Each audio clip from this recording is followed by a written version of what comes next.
در حالی که بیشتر انسان‌ها از فراغت حاصلی جز این ندارند که با خود به منزله شخصی بیفایده مواجه شوند که به شدت بی‌حوصله است و در نتیجه باری است بر دوش خود. بنابراین ای برادران، بیایید شادی کنیم که فرزندان کنیز نیستیم، بلکه فرزندان زنانی آزادیم. به علاوه همانطور که کشوری که نیازی اندک به واردات دارد یا از آن بی‌نیاز است خوشبخت‌ترین کشورهاست، انسانی که به قدر کافی غنای درونی دارد و برای تفریح به چیزی از بیرون نیاز ندارد یا فقط اندک نیاز دارد سعادتمند است. زیرا واردات بهای گزاف دارند، وابسته می‌کنند، خطراتی به همراه می‌آورند، موجب گرفتاری می‌شوند و جایگزین بدی برای محصولات داخلی اند. زیرا از دیگران یا به طور کلی از بیرون از هیچ نظر نمی‌توان انتظار چندانی داشت. آنچه آدمی می‌تواند برای دیگران بکند بسیار محدود است. سرانجام هر کس تنهاست و آنگاه مسئله این است که کسی که تنهاست چه کسی است. در اینجا هم آنچه گوته در شعر و حقیقت جلد 3 یا چنانکه الیور گلدسمیت میگوید فقط آنگاه که به حال خود رها شده ایم میتوانیم نیکبختی خویش را بیابیم یا بسازیم. بنابراین باید بهترین و بزرگترین منبعی که هر کس میتواند به آن دست یابد خود او باشد. به هر اندازه که چنین باشد و هر قدر که آدمی سرچشمه لذت‌ها را در خود بیابد همانقدر سعادتمندتر است. پس حقیقت بزرگی در این گفته ارسطو نهفته است که سعادت به کسانی تعلق دارد که خودکفایند. زیرا همه سرچشمه‌های بیرونی سعادت و لذت طبق ماهیتی که دارند بسیار نامطمئن و ناپایدارند. به بخت نیک وابسته‌اند و حتی ممکن است در مناسب‌ترین شرایط نیز زود خشک شوند. حتی این امر به علت اینکه سرچشمه‌های بیرونی سعادت همیشه در دسترس نیستند ناگزیر است. این سرچشمه‌ها در سالمندی به طور اجتناب ناپذیر رو به خشکی می‌نهند، زیرا آنگاه عشق، شوخی و شوق به سفر، علاقه به اسبان و توانایی مصاحبت آدمی را ترک می‌گوید. حتی دوستان و بستگان را مرگ از ما می‌رباید. در این زمان بیشتر از هر زمان دیگر آنچه در درون خود داریم اهمیت پیدا می‌کند، زیرا مستحکم‌تر و مستمرتر از هر چیز دیگر است. اما در هر سن دیگر هم سرچشمه واقعی و ماندگار نیکبختی همین است. مگر چنین نیست که در هیچ جای دنیا نمیتوان چیز زیادی به دست آورد؟ جهان پر از رنج و مصیبت است و اگر کسانی از آن در امان باشند بی‌حوصلگی در هر گوشه در کمین آنهاست. به علاوه معمولاً پلیدی در جهان حاکم است و سفاهت غالب. سرنوشت بیرحم است و انسانها تأسف برانگیزند. در چنین جهانی کسی که غنای درونی دارد مانند کلبه‌ای روشن، گرم و شادمان در شب میلاد مسیح است، در میان برف و یخبندان زمستانی. بنابراین سعادتمندترین سرنوشت بر کره خاک بیشک داشتن شخصیتی برجسته و غنی و به ویژه روحی پر استعداد است، حتی اگر آدمی در زمره درخشانترین شخصیت‌ها نباشد. از این رو جمله کریستیان ملکه سوئد هنگامی که هنوز بیش از 19 سال نداشت درباره دکارت که او را فقط از طریق یک رساله و گزارشات شفاهی می‌شناخت خردمندانه است. دکارت در آن زمان 20 سال بود که در هلند در انزوای کامل می‌زیست. دکارت خوشبخت‌ترین همه انسان هاست و موقعیت او در نظر من رشک‌آور است. زندگی دکارت اثر بایه، کتاب 7 فصل 10. فقط شرایط بیرونی باید آنقدر مساعد باشد که آدمی بتواند مانند دکارت از لحاظ مالی بی‌نیاز باشد و از وجود خود لذت ببرد. واعظ با همین مضمون میگوید فرزانگی به همراه ثروت موروثی نیکوست و به انسان کمک می‌کند تا از تابش خورشید لذت برد. حال آن کس که به لطف طبیعت و سرنوشت این قرعه نصیبش شده است باید با دقت و وسواسگونه مراقب باشد تا چشمه درونی سعادتش جوشان بماند.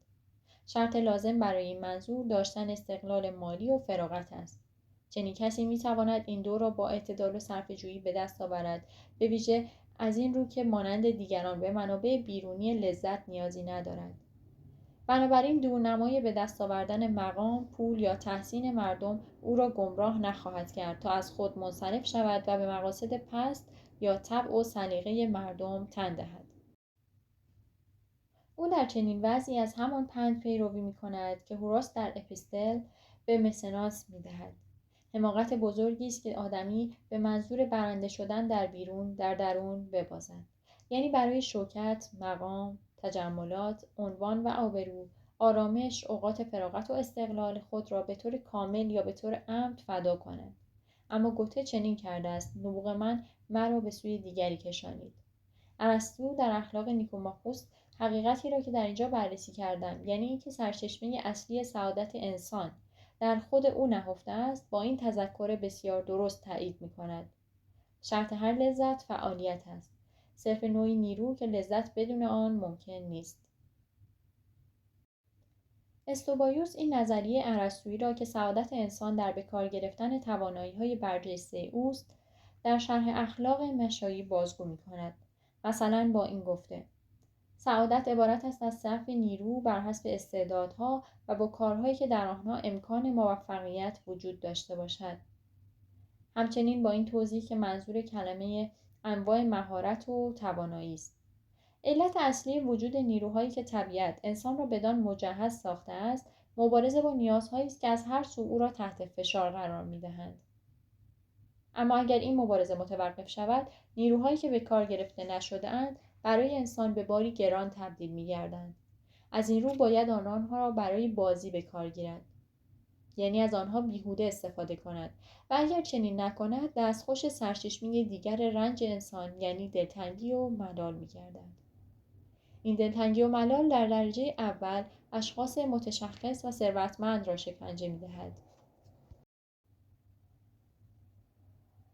لوکرسیوس درباره بدبختی این گونه اشخاص شرحی درست و شایسته داده است که امروزه هم می‌توان مصداق آن را در هر شهر بزرگ یافت. او غالباً کاخ بزرگ خود را با عجله ترک می‌کند و شتابان بیرون می‌رود، زیرا خانه او را مشمئز می‌کند، اما ناگهان باز می‌گردد، چون در می‌یابد که بیرون از خانه حالش به هیچ روی بهتر نیست. یا سوار بر اسب چارنل به سوی ویلای خود می‌تازد، گویی که آتش گرفته است و برای خاموش کردن آن می‌شتابد.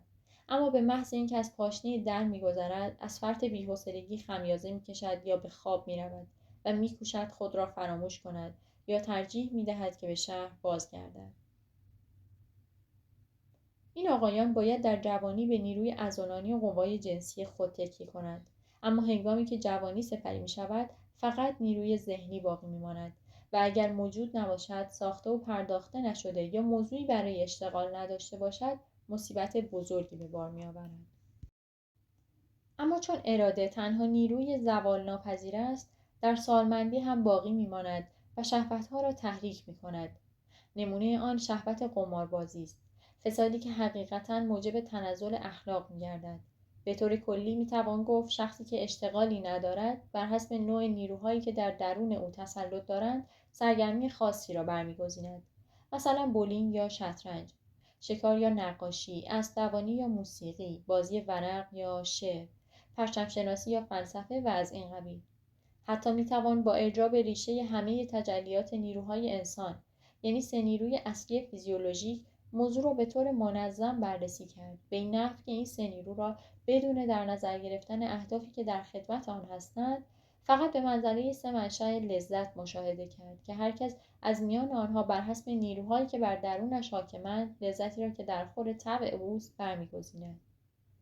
نخست لذت‌هایی که به تجدید نیروی حیات ارتباط دارند، که عبارتند از خوردن، نوشیدن، هضم کردن، استراحت کردن و خوابیدن.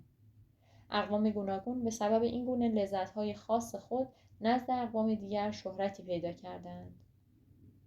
دوم، لذت‌هایی که از تحریک نیروی دستگاه حرکتی ناشی می‌شوند، مانند راهپیمایی، پرش، کشتیگیری، رقص، شمشیربازی، اسب‌سواری و انواع ورزش‌های قهرمانی، همچنین شکار و حتی جدال و جنگ. سوم، لذت‌هایی که از حساسیت ناشی می‌شوند. اینها شامل مشاهده، تفکر، احساس، علاقه به شاعری و فرهنگ، موسیقی، آموختن، خواندن، مراقبه، اختراع و فلسفه و غیره می‌گردد. درباره ارزش، درجه و استمرار هر نوع از این لذت‌ها می‌توان مطالب فراوانی گفت که آن را به خود خواننده وامی‌گذارم. اما هر کس درک می‌کند که نیرویی که موجب لذت می‌شود، هرچه شریفتر باشد، لذت بیشتری حاصل می‌شود، زیرا لذت همواره شامل استفاده از نیروهای خویشتن است و سعادت عبارت از تکرار مکرر لذت. هیچ کس انکار نخواهد کرد که از این حیث لذت حساسیت که غالب بودن آن در انسان شاخص متمایز کننده او و از دیگر انواع حیوانات است، بر دو نوع نیروی دیگر فیزیولوژیک برتری دارد که حیوانات نیز به همان اندازه یا حتی بیشتر از آن دو نیرو برخوردارند. نیروهای شناخت جزئی از حساسیت ما هستند. از این رو غالب بودن حساسیت آدمی را قادر به کسب لذت‌هایی می‌کند که شناخت موجب آن می‌شود و بنابراین در شمار لذت‌های ذهنی است. و هرچه این نیرو غالب‌تر باشد، لذت بیشتر است. توجه و علاقه انسان عادی و معمولی فقط در صورتی ممکن است شدیداً به چیزی جلب شود که اراده‌اش را تحریک کند، یعنی نفعی شخصی در آن داشته باشد. اما میتوان گفت که تحریک مداوم اراده به ندرت امری بسیط است، یا به عبارت دیگر تقریباً همیشه با رنج همراه است. ورق‌بازی، مشغولیت همگانی، محافل متشخص در همه جا، محرکی عمدی است برای انگیختن اراده با علایق کوچکی که فقط دردهای خفیف و لحظه‌ای، نه ماندگار جدی را ایجاد می‌کنند. بنابراین باید فقط به مثابه قلقلک اراده به آن نگریست. برعکس، انسانی که نیروهای ذهنی در او غالبند می‌تواند توجه خود را به شناخت صرف و بدون دخالت اراده معطوف کند و به این شناخت نیاز دارد. این علاقه او را در حیطه‌ای قرار می‌دهد که رنج در آن معمولاً ناشناخته است، در فضایی که خدایان سبکسار در آن سکنا دارند. حالا که عمر باقی مردم در بی‌حوصلگی سپری می‌گردد و فکر و عملشان تماماً به علایق حقیر و رفاه شخصی و در نتیجه به سمت انواع فلاکت کشانده می‌شود. از این رو به محض اینکه اشتغالشان به این اهداف متوقف می‌گردد و با خویشتن روبرو می‌شوند، کسالت و بی‌حوصلگی تحمل ناپذیری گریبانشان را می‌گیرد. آنگاه تنها آتش سوزان شهوت قادر است این توده ساکن را اندکی به حرکت درآورد. اما انسانی که به نیروهای ذهنی غالب مجهز است، همواره به غنای فکری و هستی پرمعنا و پرجوشی دارد و اگر موقعیتی مناسب بیابد به موضوعات ارزشمند و جالب می‌پردازد و در درون خود سرچشمه‌ای از لذت‌های شریف را حمل می‌کند. محرک او از بیرون پدیده‌های طبیعت و تماشای فعالیت‌های بشر است و نیز دستاوردهای گوناگون انسان‌های صاحب استعداد همه اعصار و سرزمین‌ها که تنها او می‌تواند از آنها لذت برد، زیرا قادر به درک و حس کردن آنهاست. پس آنها فقط برای او زیستند و در واقع او مخاطبشان بوده است، در حالی که بقیه به طور تصادفی شنونده بعضی از آنها بودند و گفته بعضی دیگر از آنها را فقط به طور ناقص فهمیدند. انسان مستعد البته به علت همه این خصوصیات نیازش هم از دیگران بیشتر است، یعنی نیاز به آموختن، دیدن، مطالعه، مراقبه، به تمرین و در نتیجه فراغت. چنانکه ولتر به درستی گفته است: هیچ لذتی بدون نیاز واقعی وجود ندارد. این نیاز شرط گشوده شدن باب لذت‌ها به روی آنهاست، لذاتی همچون زیبایی‌های طبیعت و آثار فکری و هنری که دیگران از آن محرومند. تنبار کردن این موجبات لذت پیرامون کسانی که آن را نمی‌خواهند و قدرش را نمی‌دانند، به این می‌ماند که برای پیرمرد فرتوتی همسر جوانی برگزینند. پس چنین انسان ممتازی در کنار زندگی شخصی زندگی دومی هم دارد، یعنی زندگی فکری که به تدریج به هدف واقعی او تبدیل می شود و زندگی شخصیش فقط وسیله است برای این هدف. برای دیگر انسان‌ها زندگی سطحی، پوچ و غمزده ناگزیر هدف اصلی به حساب می آید. این گونه زندگی فکری مانند یک اثر هنری به تدریج شکل می گیرد، میان بخش‌های گوناگونش ارتباط برقرار می شود، پیوسته ارتقا می یابد و گام به گام به وحدت و کمال می رسد. در مقایسه با آن، زندگی کسانی که فقط جنبه عملی دارد، تنها بعدش رفاه شخصی است و فقط ممکن است به درازا کشد، اما به عمق نمی رود. موجب اندوه است و با این همه چنان که گفتم برای کسانی که این گونه عمر می‌گذرانند هدف است، اما برای آن اشخاص دیگر فقط وسیله است برای دستیابی به هدف. اگر شور و شوقی انگیزه زندگی روزمره واقعی ما نباشد، خسته کننده و بی‌مزه است، اما وقتی شور و شوق آن را به حرکت درآورد، دیری نمی‌پاید که رنج‌آور می‌شود. از این رو فقط کسانی سعادتمندند که طبیعت نیروی ذهنی اضافه بر آنچه برای خدمت به اراده لازم است به آنان عطا کرده است.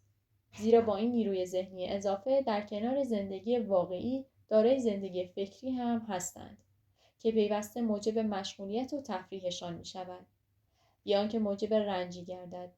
فراغت محض به این معنا که نیروی ذهنی به خدمت و ارائه گرفته نشده باشد به تنهایی کافی نیست، بلکه مازادی واقعی از این رو که از قید خدمت به اراده آزاد باشد نیز لازم است تا آدمی بتواند به فعالیت ذهنی ناب بپردازد.